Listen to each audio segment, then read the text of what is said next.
Yo, what is going on YouTube? I am Germ here. We're back once again doing another tier list. Today it's going to be the Western top laners. This is going to be a tier list if hypothetically the LCS and the LEC combined. We had 20 teams and we had to rank the top laners 1 through 20. That's what we're going to be doing in today's video. Obviously we have the S through the F tiers. We have an extra D tier in there today, which we don't usually do, but again, 20 players. I want it to be kind of broken up a little bit so we can kind of spread guys out, have them in those tiers and everything. So it should be fun. The other videos have been doing pretty well. Seems like you guys are enjoying it. I'm having a ton of fun making these. I think this is always a great time. And again, we're like, what, 8 days away from the start of lock-in now, and then LEC starting just the week after that. So we're getting closer and closer to the start of Western League of Legends. So I want to get my thoughts and opinions on all the players out there, and then you guys can get yours too. And then obviously having this kind of EU-NA rivalry going on in the tier list, in the comments, all that just adds an extra element to it, makes it even more fun. But before we get into that, I just want to mention a word from today's sponsor real quick, which is Draft Buff. This is a fantasy esports website and app, fantasy leagues for your favorite esports. You can play now in the browser. You can download on the App Store and download on Google Play. You can challenge the community with unique fantasy games, fantasy leagues, draft royales, and brackets. You can play with over 100,000 fans across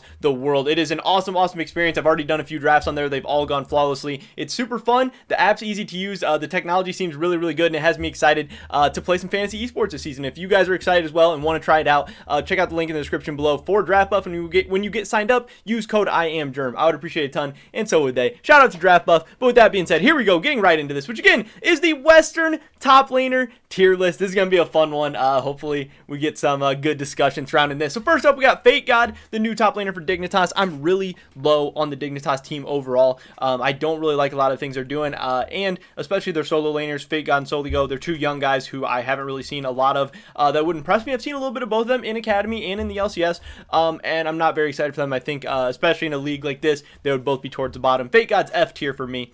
Then we have Someday, who is quite the opposite. We start at the bottom, then maybe we go back up to the top. 100 Thieves. I think Someday has been a beast the last couple of years. Honestly, if you guys have watched him, he has looked great even when playing on not so great teams. So I think this year, with an improved 100 Thieves roster all around him, I think he's going to be a big standout for this team. I think having FBI in the bot lane, closer and Jung, all that stuff, it's really going to open up the map for him and allow him to play more picks, better strategies, and just have a better team surrounding him overall, which will obviously help out. I think Someday has a chance to be an S tier top laner this season. He is an S tier for me. Again, I think his team's been holding him back a little bit. I think we're going to see, we've been seeing a great Someday, but I think we're really going to see Someday maybe take it to the next level this season, because he's talented enough to do so, and he's been pretty consistent over the years too.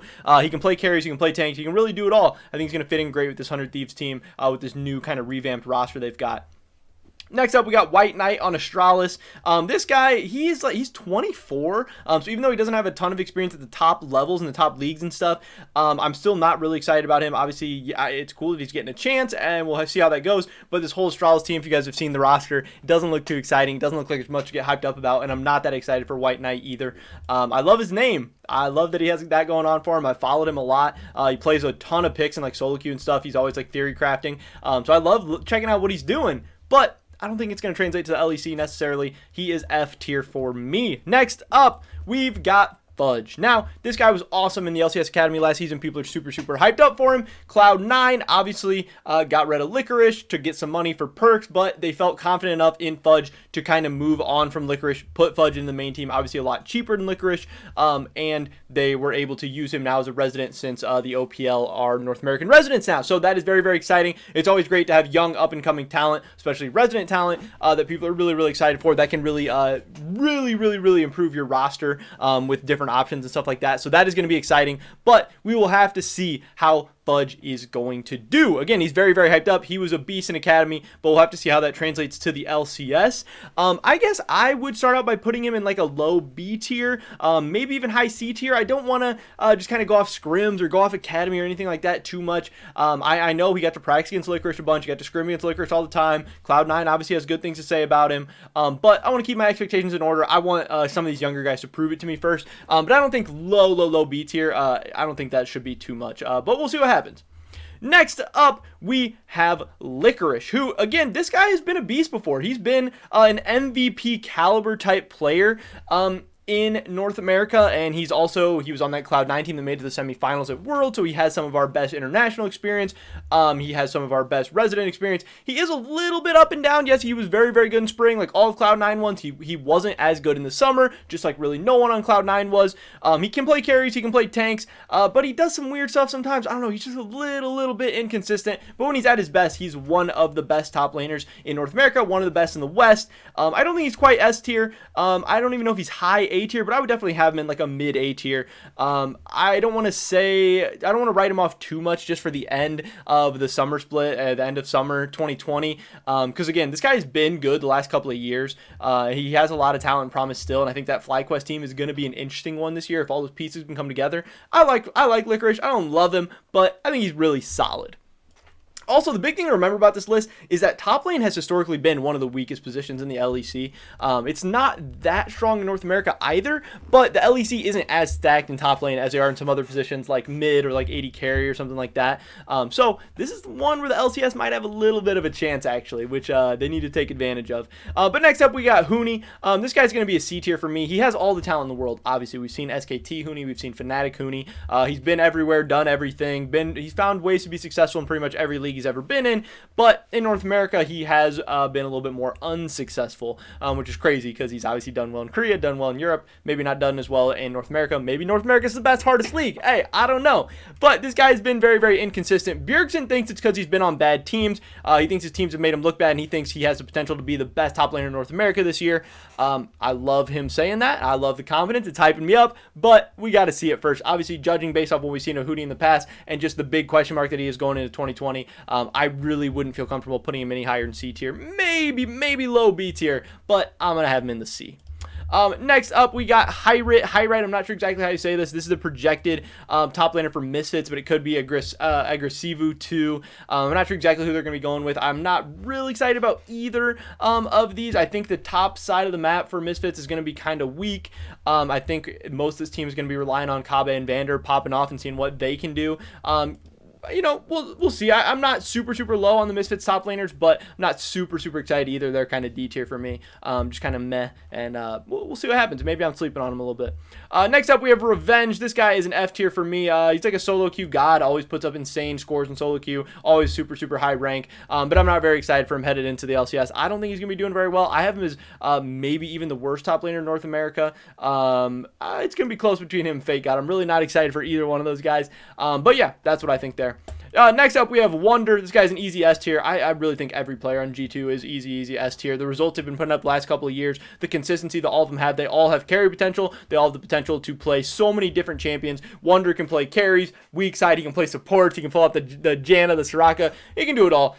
Yes, they do have up and down weeks. They do have weeks where they just look like they're absolutely trolling. Sometimes they get stomped internationally and stuff. But in the West, in the LEC, Wonder's as good as they come. He's an easy S tier. I don't think I have to explain that one too much. Next up, we have Niles. This is a new Golden Guardian top laner. He's an F tier for me. This guy's skipping over the academy scene, going straight from college to the pro, straight to the LCS.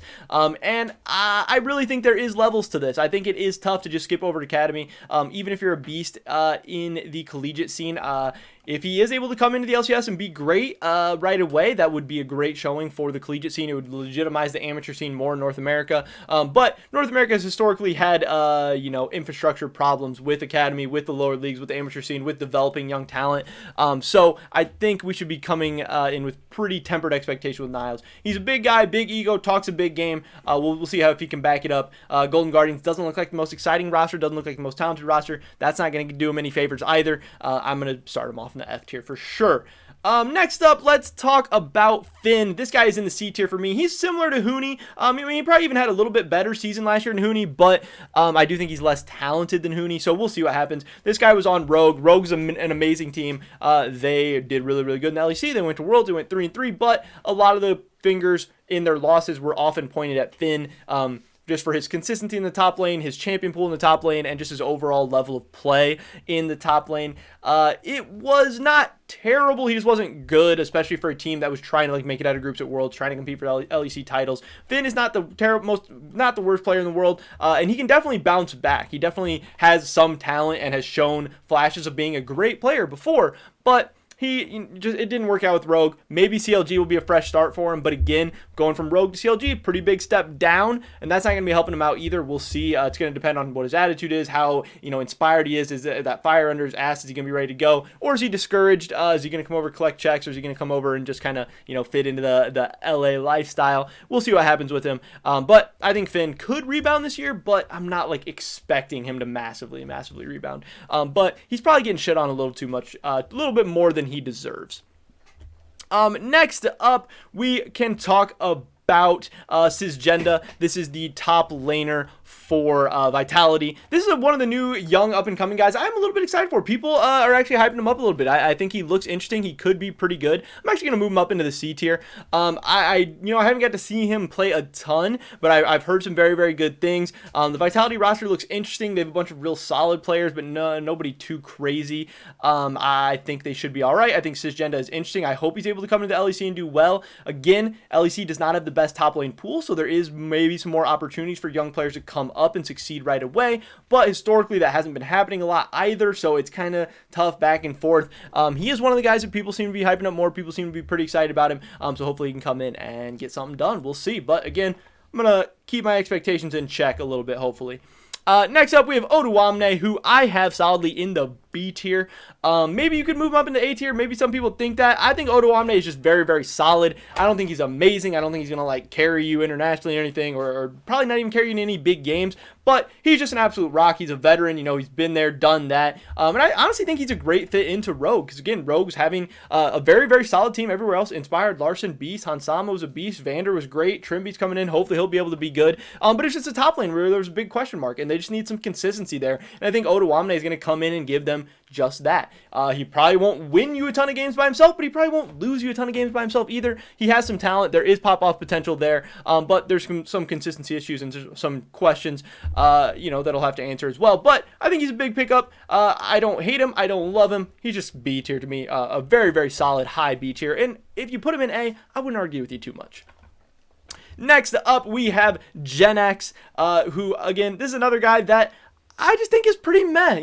He's not bad at all. He just doesn't get me super, super excited. I definitely don't think he's terrible. I'm not, trying to hate on him too much or anything like that. But he doesn't get me too excited either. I think he's like real solidly in the C tier with these other people who have a lot to prove this season, big question marks. We'll see exactly how that goes. And then Cries I have in the D tier. I think he's going to be one of the weaker top laners in the LEC. He doesn't get me too excited either. So I just want to kind of knock those two guys out of the way. I don't have a ton to say about them. And then we have Armut, who I think I would put at, I guess, the bottom of the B tier. I know people are really, really excited for him. People are saying he has a chance to come into Mad Lions right away and be very, very successful. Mad Lions is a very, very good team that is looking, for someone to come in and be good. Arome was kind of seen as the weakness of that team last year. So he doesn't have a ton of like huge shoes to fill, a ton of pressure or anything like that, except for the pressure of Mad Lions, coming off of their Worlds failures last year and needing to kind of prove themselves, because they have a ton of talent. Humanoid Karzi Kaiser is an insane core to build around. But people think Armut has a chance to come in and be successful right away. I think he's good. I think he'll be solid. I hope he does well, because I think Mad Lions is a super fun team to watch. I can definitely put him in the low B tier pretty confidently. Now left, we have 4 pretty big name guys. For me, Alphari is going to be S tier. I think he was one of the best, sometimes even the best top laner in the LEC last year. Again, it kind of depends how much weight you put on that. But I think the top 3 in the LEC, Blippo, Wonder, and Alphari, are pretty interchangeable depending on the day, depending on the week. But they're all beasts, honestly. And Alphari, even though he's coming off playing with the worst team in the LEC in the summer split, he still showed a ton of talent, a ton of promise, even in what seemed to be a pretty bad environment, pretty bad situation. I'm really, really excited for him to come over to Team Liquid. I hope he can keep up that level in North America, and I hope he can help Team Liquid, whether they win titles or not, I don't really care, but I hope he can help them, if they go to MSI, perform at MSI. If they go to Worlds, perform at Worlds. Get out of groups, please. I hope he's a part of that. I think Alphari is going to be really, really fun to watch. I think he has a chance to be the best top laner in the LCS. Next up, we have Impact, who I'm going to put very, very solidly in the A tier. This guy, there are often question marks about, can he play carries? Is he just a weak side top laner? Blah, blah, blah, blah, blah. but I think he still got it. I think he's still very, very solid.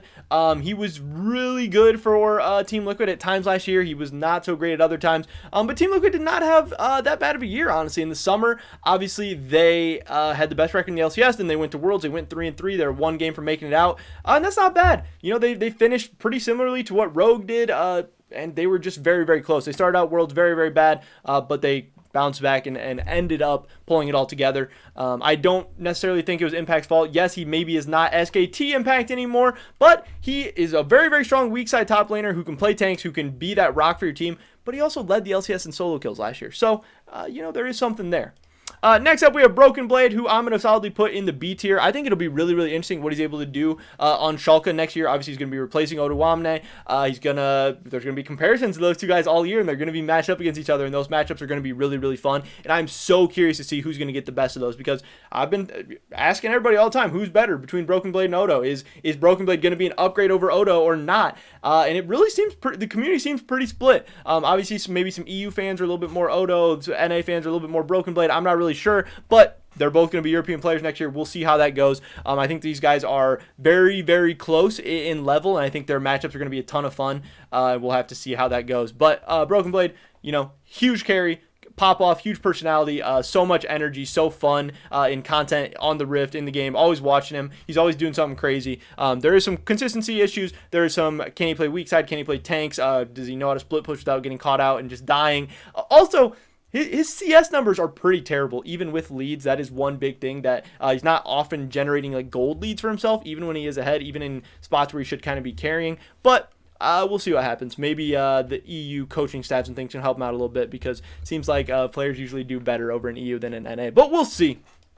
And finally, we have in the S tier for me, it is Blippo. This is a guy that people are really polarizing about. You know, it seems like you either love or you hate Blippo. I'm in the camp of I like him. I wouldn't say that I love him. I get some of his weaknesses, some of his downsides, but he's been an integral part of Fnatic being one of the best teams in LEC the last few years, and you know, them always seeming to find success at Worlds, always seeming to be making out of groups, having good runs, and being in the mix. And yes, Blippo does throw some games. He does int sometimes, but he also carries some lanes insanely hard. He also wins a ton of games for you. He is an easy S tier pick for me, and I don't think there's too much debate about that. Love his personality, love his energy, love his confidence, and he's a ton of fun to watch. He's always doing something crazy, always pushing champions to their limits, for better or for worse. But that is pretty much it for this video today, guys.